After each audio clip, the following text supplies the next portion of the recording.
Well, I'm going to start with this. How the hell are you? You look great. I'm doing really good today. I know where to start today. How are you? I'm good. I'm excited for the show. Excited for the weekend. Had a great night last night where your name came up many times. Let me start with the most important part. How many home runs in wiffle ball did you hit last night? Were they prodigious? And did you win the title? No. It sort of wasn't a contest, and I wound up pitching to myself, Ron. That's pretty. What did you do? Toss it up and Tossed it up, and it was very, very windy, so I actually struck myself out. And then on the fourth one, hit a pop-up. You've lost it. You're There's old video. And you've lost your fastball, literally. Yeah, it turned into a knuckleball in the wind. It was unbelievable. Did you hit any out of the park? No, none. Did anybody hit any out of the park? I didn't see anybody else hit. By the time I got there, they said, pitch to yourself. I threw the ball in the air and kept missing. I had people over by the Pirates ticket office laughing at me. They're by the Pirates ticket office. They're getting even for us laughing at them all these years. I mean, it was incredible. Ron, I have some social etiquette questions. Doing well otherwise? I'm doing great otherwise. Glad to hear it. Greg, so many to talk about today. I know, including this, and your name did come up a lot. I went over to Mike's Beer Bar. It was awesome. But before that, I went to the Little Company party at a place called Shorty's over on the North Shore. And there were some social etiquette fouls, Ron, some party fouls. And I felt extremely socially awkward. Well, you are socially awkward. Everybody wondering where you were. Nobody wondered where Every I was. single person. No you know who did. I saw? Channing, who used to work out there. Remember her? Yes. How's she doing? She misses you desperately and wishes you were there. Desperately, I'm sure. And here's the line everybody used, I swear to God. Free beer. We have free beer at this party. Why isn't Ron here? They all wanted to know. Why didn't you go, Ron? It's funny. I don't even know one of these guys, producers here. I don't even know who he is from the AM. Came out and he goes, they had what you liked last night. Free beer. I don't even know what he was talking about. Then it dawned on me that there was some sort of function last night. You were missed. Free beer and Yes. free light. Free light and free. Free and free light are my favorite. You were missed. Wow, did you have a good time, though? Well, I thought Malsey big-timed me early in the party. It was rather unbelievable. I saw our boss, Craig Riley.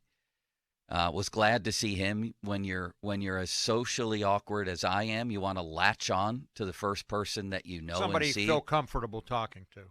Somebody to talk to, period, but Right. that's a bonus, yes. And then Malsey looked over and turned away.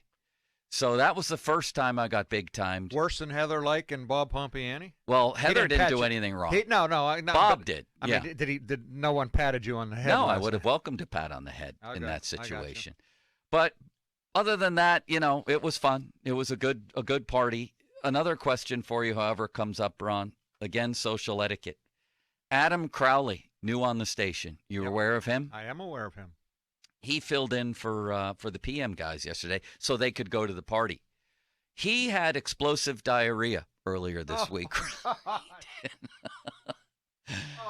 He had. Come on, no. He was supposed to You make. don't have to give me all the details. I mean, he's been very open about it. Thousands of my people God. know. Yeah, but I love the part explosive. That's That's that even a little leads more into the story. descriptive. Oh, Adam Joe. had. He was supposed People to make were his. still finishing breakfast, maybe a little brunch. He's been looking forward to this, I'm sure, for however long the negotiations took place, and he had to skip his first day here because of a stomach bug. Not a good start. Yeah, that included explosive diarrhea. So here's the party foul with him. His first day back, and I'm guessing the timeline was maybe he was going to start Tuesday, and I saw him Wednesday, whatever it was. Last night was Thursday. Yeah, whatever it was, I know, but I'm talking earlier in the week. Okay. This is separate from the party. I saw Adam right after the show and said, "What's up?" I stuck out my hand to shake his hand, and I could tell there was a moment of hesitation with him. He stuck out his hand. We had a full handshake. Him coming off a stomach And bug. what was the matter with you? Apparently That is your fault. violent stomach bug. That That is- is not my fault. Well, you should have Social known etiquette that. indicates him to do a fist bump there You or nothing should at have all, known. and to tell me You that he had a knew stomach he was bug. off, though, the day before. I did not. Oh, okay. I had no idea. I thought you knew If he I was had known off. he had a stomach bug, You'd I have would ran the other I would have way. worn a plastic shield to work. I know that. I know. Ron, Okay. that party I was foul's aware- on him. I He was- should have raised his hand to the scorer's said, table. "I've been under No the way weather." does he stick his hand out there. I Do you thought agree? Well, yes, after the way you explained it. I thought you were aware that he was off for illness reasons. I had no idea I he should have was known even that on. because if you knew that, you'd have run a million miles the other way. Right. So I shook full handshake, a hearty handshake. So when I did you might add. realize, and then did you immediately go Very to the quickly. restroom and wash your hands? The next day, which I think was Wednesday, I confronted him a little bit. I said, you were sick? You had a stomach bug? How bad was it?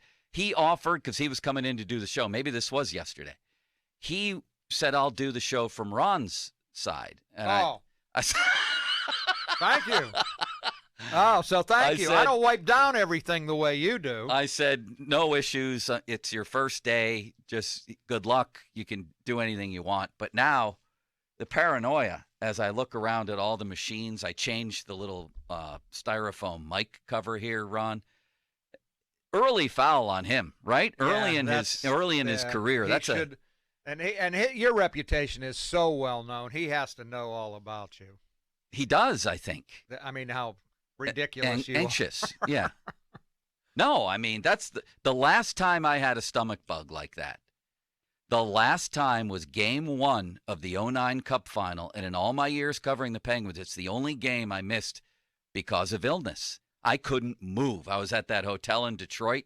You mean you were on the road and you didn't even go to the game? For the Stanley Cup Final. Oh, man. For game 1. I was unmovable, and I missed it. And the Penguins, and I wound up going in for practice maybe the next morning. Didn't shake anybody's hand. No, I unlike Adam, I went in there and was very conscious that because people knew. Plus, I was pale as a ghost. Anyway, Ron, early foul on Crowley. Let's go to the Penguins, shall we? Shall we? Wow, what a game. And it gets to this. Before we get to anything else, it gets to this. The Penguins will and should be judged by what they do in the playoffs. And they could very well lose in the opening round. And we can, will, and should bitch and moan for months afterward. Who should be fired? Who should be this? Who should be that? Right.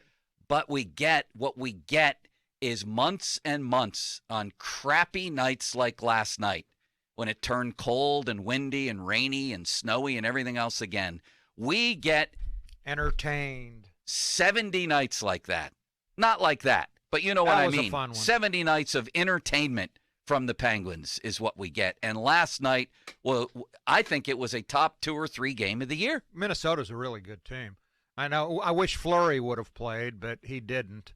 But they're a really good team. That was a real nice win. You blow a 2-goal lead, you don't like that, but you had the wherewithal to still get it done in overtime. A great goal by Malkin. I mean, it took him 3 or 4 whacks, but he got it in overtime to win it. How about Raquel? 2 goals for him. He's been a revelation so far. Tricky Ricky, as our friend Mearsy calls him. He's just really good and adds a physical element I didn't think. But what do you think of my opening statement there, Ron? Do you agree with that?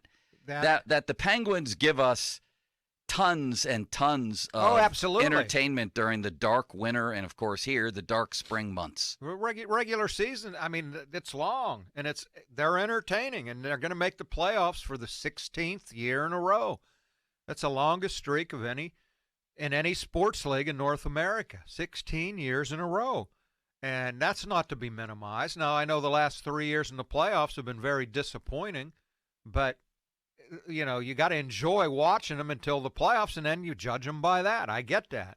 But why not enjoy it now? There's been a lot to enjoy. It's my point, I guess, yeah. Sid made, to who was it, to Raquel. Raquel. I mean, Sid is just unbelievable. They're amazing players, and we get to watch them every night. My point, I guess, is that it's not that bad, even if they lose in the first round of the playoffs. You know, and I'll be first in line. You'll be changing your tune if they lose. But well, not this year. Not on that I won't. I don't. Not think, on that no, I won't. I know. And it's also why ownership, again, when they look at this team and decide, and it's a new ownership group, when they decide, do we want to break this team up or not? Can we really win?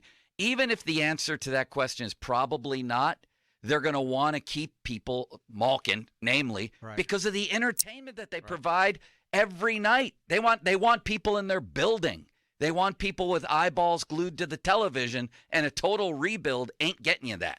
No, and I don't even know if we can rip them this year if they lose in the first round to the Rangers. No, unless they get swept. Depends on how it yeah, goes. you know, they don't score any goals and they get beat in 4 games, and that would be different. But I don't think it's going to be an embarrassment if they lose to the Rangers. They're a very good team, and let's hope it doesn't come to that. But you know what I thought last night watching that game, and I'm with you 100%. Both of us have said things that really came to fruition last night with the Zucker injury. You have said all along the goal now is to get to the finish line without getting anyone hurt. Yeah. Again, they haven't. Looked like 4 of them dropped in the second period. Yeah. Luckily, the other ones weren't major. You hope to get to the finish line, and I have been saying all along, we spend so much time, once Zucker and McGinn's back, who's going to be out, who's going to be out. And there's never a time when you're totally healthy. And might never will be. And there's never and might never will be. Guys get hurt in that sport.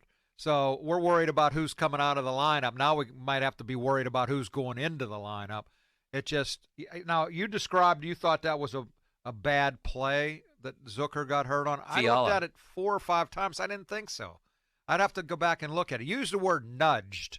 That's as opposed to blasted, pushed, shoved, nudged. I think it just was an awkward play. The guy was going for the puck. I thought, I'll take another look at it during the break. Well, I know that Jay Caulfield thought it was dirty. Bibbs thought it was dirty. Well, Yoey thought it was dirty. It was. I'll defer to their judgment. Not suspendable necessarily. But he wasn't even penalized, though, was he? Wasn't penalized. No, wasn't penalized. And they were calling a lot of other stuff in that game. Well, for the first 25 minutes, and then they called absolutely nothing, including Gensel getting raked to the ground. Gensel gets raked to the ground with 5 minutes left on what was basically. I thought he was going to call a penalty shot. He called nothing. I know. So it's hard to, again, officiating in any sport sometime. Thank you, Ron. I want you to stick to your opinion there. I think honestly, you're a lone wolf on that one, but I respect that. I mean, my first thought when I saw it was that was nothing, but it's because it's that close. People feel this way because it's that close to the boards from behind, and it's a little nudge, a shot to the little lower back that can only result in bad things. When I hear Caulfield say it, then I'm like, because he doesn't always say that. You know, he lets people get away with it. Harry's pretty real too. I mean, if they all felt that way, I'll look at it again. But now you say shot to the back as opposed to nudge to the back. A little. When I say shot, it's enough to throw you off balance into the boards from behind. Yeah, I get it. I just looked at it 5 times. I'm thinking, unfortunate, horrible timing for Zucker, but I didn't think that it was a blatant foul. You know, maybe a 2-minute interference. Not like Crowley coming in here with having had explosive diarrhea. But speaking of Zucker, and I'll give the kid credit, the guy credit. You see, they presented the helmet to him. Yes, and he looked better than I thought he would after the game. He smiled, and he made a little joke. He goes, "Thanks, guys. It was really nice to be back." And then he paused. He goes, "For one period." Right.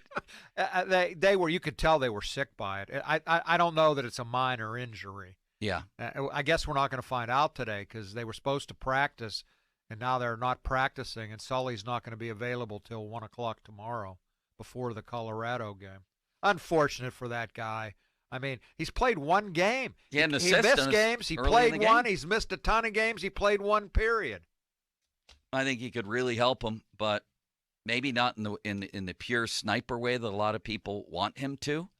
But he could surely help them. I thought right away you saw it. Nice little bounce pass off the boards there that led to the first goal. You know, I thought I saw a Bob Grove note the other day. You know, Gensel scored on the power play. It was his first power play goal in like 24 games. Think about that. That's hard to believe. He's been doing some good work in front, though, for a little guy. He's a great player. I'm not knocking him. I'm just saying the stat. I think it's his first power play goal in like 24 games. Coming up, the L.A. Rams made another signing yesterday. Are they sort of the new model in the NFL? I've got some numbers here on the Rams and how the Steelers and every other team might sort of stand in comparison to what the Rams are doing here.